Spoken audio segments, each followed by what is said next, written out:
ये जो डिवाइस है PZEM015 मॉडल, इसकी मैंने ऑलरेडी एक वीडियो अपलोड की थी और इसके क्या फ़ायदे हैं वो एक्सप्लेन किया था। अगर आपने वो वीडियो पहले नहीं देखी हुई तो पहले ऊपर आई बटन में और नीचे डिस्क्रिप्शन में आ रहा है, पहले आप वो वीडियो देखेंगे तब आपको इसकी समझ आएगी। एनीवे मैंने इस वीडियो के अंदर इसके कनेक्शन और इसके साथ एक ट्रायल बेसिस पे एक बैटरी को कनेक्ट करके आज के दिन एक्सप्लेन करना है कि इसके कनेक्शन किस तरह करेंगे और इसके ऊपर कैपेसिटी किस तरह मालूम करेंगे। तो सबसे पहले इसके टोटल 6 कनेक्शंस हैं।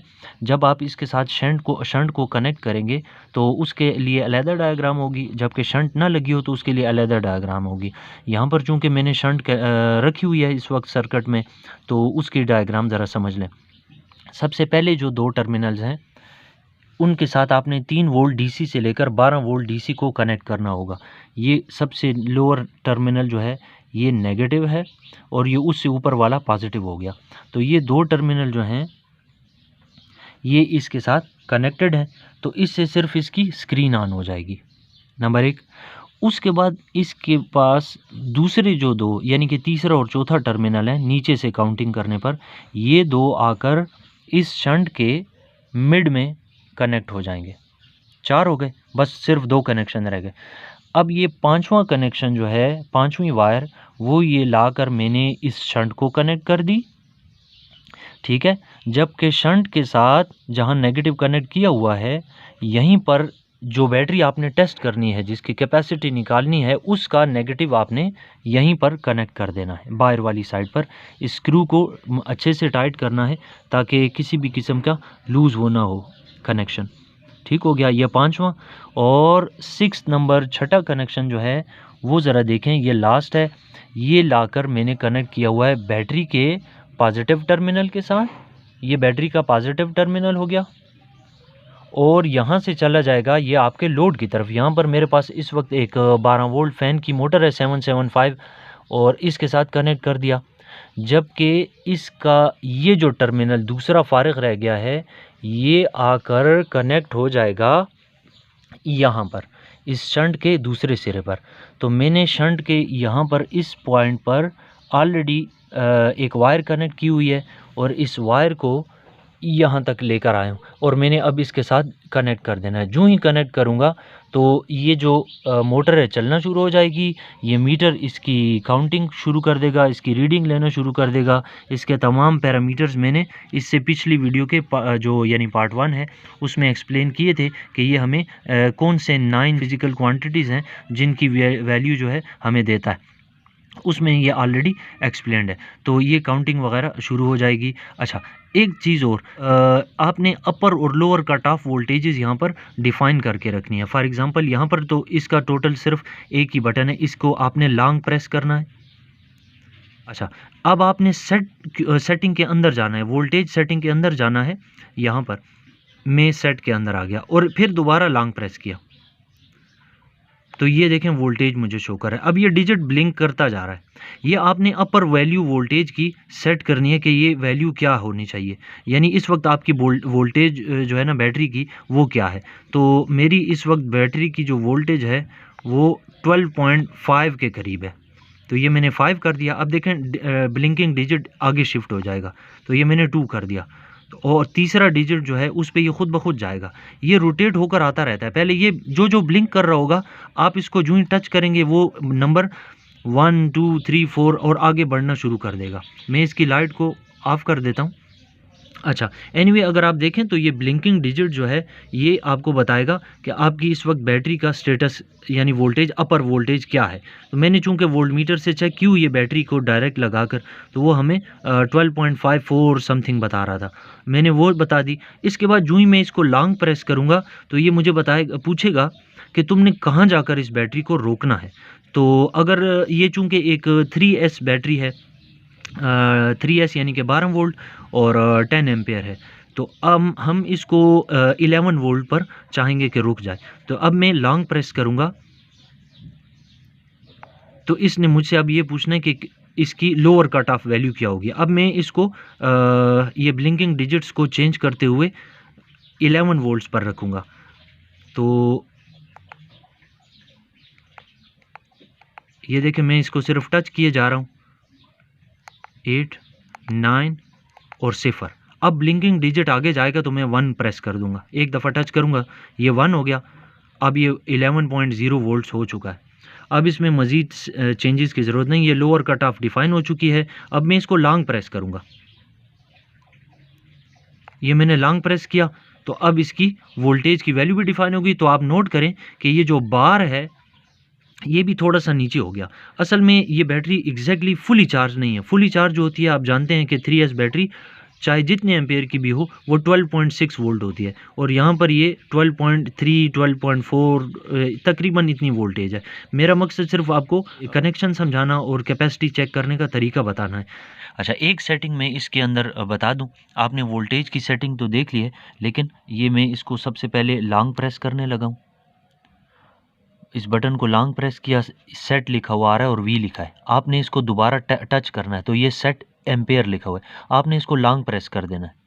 लॉन्ग प्रेस कर देने से इसको काफ़ी देर तक दबाए रखना है। इसके बाद आप नोट करें तो आपके सामने लिखा हुआ है 100 एम्पेयर। यहाँ पर आपने जो शंट लगाई है इसकी सेटिंग होगी। आप इसको टच करेंगे तो ये 50 हो जाएगा, ये 200 हो गया, ये 300 एम्पेयर हो गया, और इसी तरह ये 100 एम्पेयर करंट हो गया। तो इसकी सेटिंग जो है आपने जितने एम्पेयर्स की शंट भी लगाई हुई है उसके मुताबिक करनी है। क्योंकि हमारी शंट 100 एम्पेयर्स वाली है, इसलिए इसकी सेटिंग ऑलरेडी मैंने की हुई थी, लेकिन आपको अभी बता रहा हूँ। अब अगर आपने 100 एम्पेयर सेलेक्ट कर लिया तो इसी बटन को लॉन्ग प्रेस किए रखें, तो ये इसके अंदर फीड हो चुका है कि ये 100 एम्पेयर्स के शंट के लिए ही कैलकुलेशन करेगी। अगर आप ये सेटिंग नहीं करते या वोल्टेज की सेटिंग नहीं करते तो फिर यहाँ पर आने वाली कैलकुलेशंस ठीक नहीं होंगी। ठीक है। अच्छा, अब ऐसा कर लेंगे कि इसके कनेक्शन को जो लास्ट मैंने छोड़ा हुआ था, इस दो को आपस में कनेक्ट कर देंगे और ये काउंटिंग शुरू हो जाएगी। यहाँ पर नोट करें तो मैंने इसको कनेक्ट कर दिया है, जबकि ये मोटर अब घूमना शुरू हो चुकी है। आपको इसकी आवाज़ आ रही होगी। ठीक है। अच्छा, एक और चीज़, मैं अभी लाइट ऑफ कर दूं। यहाँ पर नोट करें तो यहाँ पर कैलकुलेशन शुरू हो चुकी है। सबसे पहला पैरामीटर नोट करें 12.2 वोल्ट, जबकि दूसरा पैरामीटर जो है 183 milliampere instantaneous current draw कर रहा है। इसी तरह 2.26 वाट तीसरे नंबर पर देखें तो वो कंज्यूम हो रहे हैं करंटली इंस्टेंटेनियसली। फोर्थ नंबर पे हमें टोटल एनर्जी बताएगा। अभी चूंकि पूरा एक कैलकुलेट नहीं हुआ, वाट आवर अभी पूरा नहीं हुआ एक, तो जब ये हो जाएगा तो ये डिजिट भी अपीयर होना शुरू हो जाएगा। जबकि अब तक मेरी बैटरी में से 6 मिली एम्प आर ड्रा हो चुके हैं। ठीक है। और इसकी जो एक्सटर्नल यानी कि वायर्स जितनी भी कनेक्टेड हैं उनकी रेजिस्टेंस आपको बता रहा है कि 66 पॉइंट समथिंग और 67 68 है। ठीक है। जूँ करंट गुजरता जाएगा ये ज़ाहिर है गर्म होती रहती हैं, तो इनकी जो रेजिस्टेंस है वो चेंज होती रहेगी। और यहाँ नीचे आप नोट करें तो ये टाइम भी बता रहे हैं कि ये जितने टाइम तक ये रन करेगी, ये सब कुछ रियल टाइम में आपको पता चलता रहेगा। ठीक है। और हमें अब ये मोटर तो चल रही है, ये कंटिन्यूसली, मैं ज़ाहिर है इतनी लंबी वीडियो तो नहीं बना सकता, लेकिन मैं इसका एंड में आपको तमाम पैरामीटर्स फिर से दिखाऊंगा जब ये इसको मेरी सेट की हुई वोल्टेज यानी कि 11 वोल्ट पर रोक लेगा। मैंने इसको 11 वोल्ट पर सेट किया था, तो अब ये 11 वोल्ट के ऊपर इसको कट ऑफ कर देगा, रोक लेगा PZEM। और उस वक्त तक जितना वक्त गुजरा होगा, जितनी ये टोटल करंट ड्रा कर चुका होगा, कितने वाट आवर्स यानी कि कितनी एनर्जी कंज्यूम हो चुकी होगी, और सबसे इम्पॉर्टेंट जो इस डिवाइस का मकसद है वो यहाँ पर लिखा हुआ आएगा कि इसकी टोटल कैपेसिटी कितनी थी। ठीक है। तो ये जो ही रुके तो फिर उसके बाद मैं आपको दोबारा वीडियो की तरफ लाता हूँ, क्योंकि मैं चाहता हूं कि ये जल्द से जल्द कैलकुलेट करे। तो इसके साथ मैंने मोटर तो अभी भी रवाना ही है, एक अदद लाइट भी कनेक्ट कर दिया। आपको लाइट जलती हुई नज़र आ रही होगी, तो इससे अब थोड़ा सा इंस्टेंटेनियस करंट आपको नज़र आ रहा होगा कि ज़्यादा ड्रा करना शुरू हो चुका है। और वाट भी अगर आप देखें तो 6.3 वाट, 6 वाट से ज़्यादा पावर यहाँ से इस वक्त इंस्टेंटेनियसली ड्रा की जा रही है। कहाँ से? बैटरी से। और इन दो चीज़ों की तरफ, एक 12 वोल्ट की मोटर हो गई, जबकि दूसरी एक 12 वोल्ट की लाइट हो गई। अच्छा, यहाँ पर एक छोटी-सी मिस्टेक हो गई थी, जो मैं निशानदेही कर दूँ। मैंने तो इससे कुछ सीखा है, उम्मीद है आप भी सीखेंगे। अच्छा, इस तरह है कि पहला हिस्सा जो है ना, पिछला हिस्सा, उसमें कनेक्शन जिस तरह एक्सप्लेन किए हुए थे, वो तो बिल्कुल ठीक हो गए। लेकिन हुआ यूँ कि मैंने इसको स्क्रीन को यहाँ वन टाइम टैप करके ऑफ़ कर दिया था और ये अज़्यूम किया था कि बैकग्राउंड में कैलकुलेशन चलती रहती होगी, लेकिन ऐसा ना हो सका। एनीवे वो मैंने 12 वोल्ट की बैटरी को हटा के उसी तरह लगे हुए में यहाँ इस वक्त एक 36 वोल्ट की बैटरी है, जिसकी ऑलरेडी एक वीडियो मैंने बनाई हुई है ऊपर आई बटन में और नीचे उसकी डिस्क्रिप्शन में भी डाल दूंगा। ये 36 वोल्ट है 10S और 3P 6.7 एम्पेयर मैंने डिज़ाइन की है। 6.7 एम्पेयर की बैटरी है और 36 वोल्ट में। तो इसको सबसे पहले तो जिस तरह मैंने सेटिंग बताई थी उस तरह से इसको फ़ीड कर दिया कि स्टार्टिंग वोल्टेज क्या होनी चाहिए, एंड वोल्टेज क्या होनी चाहिए। तो उसके बाद ये कैलकुलेशन जारी रखे हुए है। अगर आप नोट करें तो इस वक्त ये 32.6 वोल्ट पे आया हुआ है। इस वक्त 1 एम्पेयर का करंट ड्रा हो रहा है, 32.6 वाट इस्तेमाल हो गए, 229 वाट आवर्स एनर्जी इस्तेमाल हो गई। इसी तरह 6.23 एम्प आर इसके अभी तक कैलकुलेट हो चुके हैं। अनकरीब ये शायद क्लोज़ हो जाए, बंद हो जाए। इसी तरह 32.5 ओम इसकी रेजिस्टेंस है और ये कैसे आती है? सिंपली ये ओम्स लॉ है। आर बराबर होता है वी डिवाइडेड बाय आई। अगर आप इस वक्त 32.5 वोल्टेज है और डिवाइडेड बाय 1 कर लेंगे तो 32.5 ओम देखें, रेजिस्टेंस भी आई हुई है। Simply R is equal to V by I से आप कैलकुलेशन कर सकते हैं। फिर इसी तरह ये तो टाइम लिखा हुआ है, जो अभी तक 6.24 एम्प आर कैलकुलेट हो चुके हैं। ये वो फैक्टर है जिसकी खातिर ये PZDM 015 मॉडल का ये टेस्टर ख़रीदा है और आपको सजेस्ट कर रहा हूँ। तो अभी देखते हैं कि ये 6.7 एम्पेयर के करीब इसकी कैपेसिटी निकलती है या नहीं।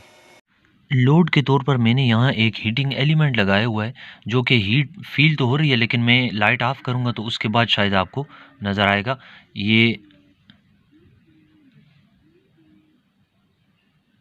इसकी रेडिश अपीयरेंस से आपको अंदाज़ा हो गया होगा कि ये इस वक्त ग्लो कर रहा है, हीट भी दे रहा है और इससे जो करंट ड्रा हो रहा है यानी कि बैटरी से, वो सारा हीट में कन्वर्ट हो रहा है। ये ज़रा फास्टर मेथड है। अगर मैं यहाँ पर कोई 36 वोल्ट की मोटर लगा दूँ तो भी पॉसिबल था, लेकिन ये सबसे आसान था।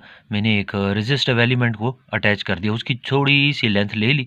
इसको आप कम या ज़्यादा कर सकते हैं। जितना आप इसकी लेंथ को कम करेंगे तो उतना ही यहाँ पर ये ज़्यादा एम्पेयर्स ड्रा करेगा, उतना ही जल्दी बैटरी डिस्चार्ज हो जाएगी और आपको कैलकुलेशन दे देगी। तो आप अपनी मर्ज़ी से इसको सेट कर सकते हैं। तो हमारी बैटरी जो है वो कट ऑफ हो चुकी है, BMS ने उसको क्लोज़ कर दिया है। ज़रा नोट करें तो सारे पैरामीटर्स रुक चुके हैं, बैटरी का बार सिफर को पहुंच चुका है। यानी जो सेटिंग इसकी की थी वोल्टेज की कि लोअर वोल्टेज क्या होनी चाहिए, वहाँ तक इसने कैलकुलेशन कर ली और हमारी कैपेसिटी जो बनाते हुए रखी थी वो थी 6.7 एम्पेयर्स, जबकि यहाँ पर हमारे पास कैपेसिटी आ रही है 6.3 एम्पेयर्स। तो ये तकरीबन हमारे पास 0.4 वोल्ट का डिफरेंस आ गया। एनीवे ये तरीका है जी कनेक्शन का। इसके बाद मैंने एक और 36 वोल्ट 6.7 एम्पेयर की यानी 10S 3P की ये देखें एक दूसरी बैटरी ली हुई है। ये फुली चार्जड है और इसी तरह इसको दोबारा से कनेक्ट कर देते हैं और चेक करते हैं कि इसकी रियल टाइम कैपेसिटी क्या निकलती है। ठीक है, ये एलिमेंट आपको जलता हुआ नज़र आ रहा होगा। इसको उसी दी हुई डायग्राम के मुताबिक जो मैंने एक्सप्लेन की है उसके मुताबिक जोड़ा हुआ है और कैलकुलेशन जारी है। इस वक्त वोल्टेज आपको नज़र आ रही है 40.8 वोल्ट्स। इंस्टंटेनियसली 1.2 एम्पेयर करंट निकल रही है। 52.1 वाट इसमें से पावर निकल रही है। 1 वाट आवर्स एनर्जी कैलकुलेट हो चुकी है। इसी तरह 36 mAh कैपेसिटी कैलकुलेट हो चुकी है और अभी 1 ही मिनट हुआ है इसको चलते हुए। 1 घंटा 58 मिनट यानी तकरीबन 2 घंटों के बाद इसकी कैलकुलेशन ज़रा देखें, अभी भी हो रही है और ये प्रोसेस अभी जारी है। अब 2 घंटे और 57 मिनट गुजर चुके हैं यानी तकरीबन 3 घंटे। तकरीबन 5.5 घंटों में ये प्रोसेस कंप्लीट हो चुका। BMS ने बैटरी को डिस्कनेक्ट कर दिया है और हमारी कैलकुलेटेड कैपेसिटी जो थी वो 6.7 एम्पेयर थी, जबकि हमारे पास एक्चुअल कैपेसिटी जो निकली है वो है 6.32 एम्प आवर्स। चलें वोल्टमीटर पे चेक कर लेते हैं कि ये कितने वोल्टेज पर है डिस्कनेक्ट होने पर। ये तकरीबन 33 वोल्ट्स के ऊपर BMS ने बैटरी को डिस्कनेक्ट कर दिया है। तो ये एक प्लस पॉइंट भी होता है कि बैटरी की लाइफ ज़रा ज़्यादा रहती है। इसी वीडियो के शुरू में मैंने जिस 12 वोल्ट की बैटरी को कनेक्ट किया था और वो मेरी गलती की वजह से डिस्कनेक्ट हो गई थी, उसको मैंने फिर से दोबारा चार्ज करके दोबारा से कनेक्ट किया इस हीटिंग एलिमेंट के साथ। और थोड़ी थोड़ी वक्फ़ों के बाद मैंने आपके सामने रखा हुआ है। ये डिस्चार्ज भी हो रही है, इसकी कैपेसिटी भी कैलकुलेट हो रही है। तो आप नोट करते रहें कि ये तकरीबन वैसे तो ये कैलकुलेटेड कैपेसिटी इसकी 10 एम्पेयर थी, लेकिन जिस वक्त यहाँ पर एलिमेंट के साथ हमने कनेक्ट किया है हीटिंग एलिमेंट के साथ, 1 एम्पेयर के रेट से तकरीबन डिस्चार्ज होते हुए इसने हमें जो कैपेसिटी दी है वो है तकरीबन 7.5 एम्पेयर।